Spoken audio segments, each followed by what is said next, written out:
Можно ли рассказать об обмене опытом? English, please. In English. Okay.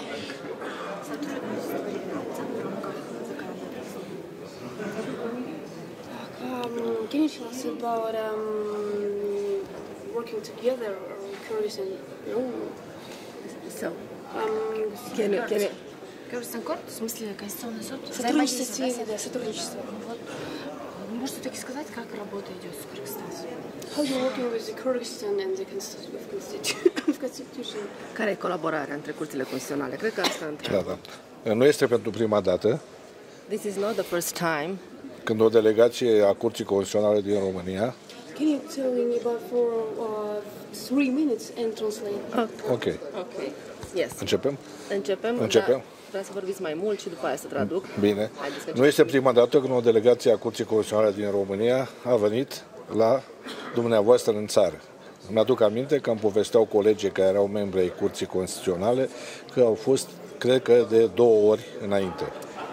This is not the first time that the Constitutional Court of Romania is visiting your country. My colleagues told me that they have visited the Kyrgyz Republic in this constitutional framework 2 times before.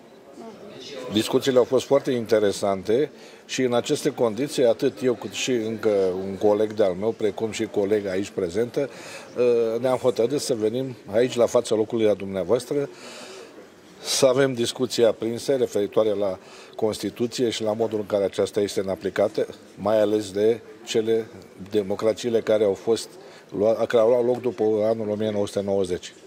So, after we found out about the topics of the conference, we decided to be here present today to be part of these interesting debates, especially in the context of this constitution emerging democracies after the 89 moment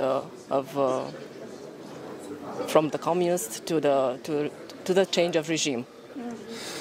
Am constatat cu mare plăcere că s-au produs transformări uluitoare pe calea unei democrații reale, atât aici în Kurdistan și bănuiesc că și în celelalte state din fostul spațiu sovietic.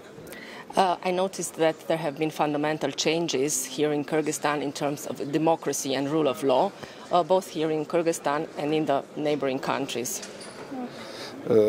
De asemenea, am fost impresionat și destul de plăcut de modul în care am fost primiți și de tot ceea ce ne înconjoară aici la dumneavoastră, în țara dumneavoastră. Likewise, we have been really impressed by how we have been received, your hospitality, the warmth we have been received with, and the beauty of your country. Am transmis mesajul președintelui Curții Constituționale a României, l-am transmis domnului președinte al Curții Constituționale de aici din Kârgâzstan și avem convingerea că într-un viitor nu foarte îndepărtat, poate chiar la sfârșitul acestui an sau poate la începutul anului viitor, o delegație consistentă din Curtea Constituțională din țara dumneavoastră să viziteze România. So I have conveyed the message of your president to our president of the Constitutional Court, and I do hope that in the very near future, maybe at the end of this year or the beginning of the next year, we can strengthen our bilateral relations through a visit of a delegation of the Constitutional Court of the Kyrgyz Republic to Romania. Dacă dumneavoastră aveți întrebări? If you have any other questions. Can you tell us your opinion about Constitution of Kyrgyz Republic? Democracy in your Cred că am înțeles, da. Da, opinia despre Constituție. Deci Constituția țării dumneavoastră este o Constituție profund democratică, cu mecanisme de control bine puse la punct și însăși această organizare pe care dumneavoastră ați făcut-o în condiții perfecte dovedește că sunteți pe drumul cel bun.